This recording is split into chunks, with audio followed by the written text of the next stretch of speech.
কাল ছিল বছরের প্রথম সোমবার। ইচ্ছা হলো বাবাকে একটু দর্শন করে আসি। সকাল সকাল ঘুম থেকে উঠে ঘর মুছে স্নান সেরে নিয়েছি। ঘরের ঠাকুরকেও পুজো দেওয়া হয়ে গেছে। চলে আসলাম আমাদের গ্রামের মহাদেবতলার মন্দিরে। এসে দেখলাম পুরোই ফাঁকা। আর এই দেখো আমাদের মন্দিরটা, কেউই ছিল না। আর এই যে আমাদের ভোলে বাবা।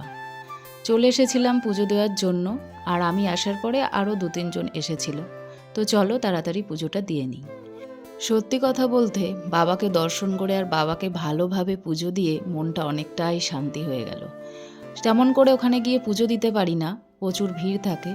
আজকে একটু ফাঁকা ছিল বলে একটু ভালোভাবে পুজো দিতে পারলাম।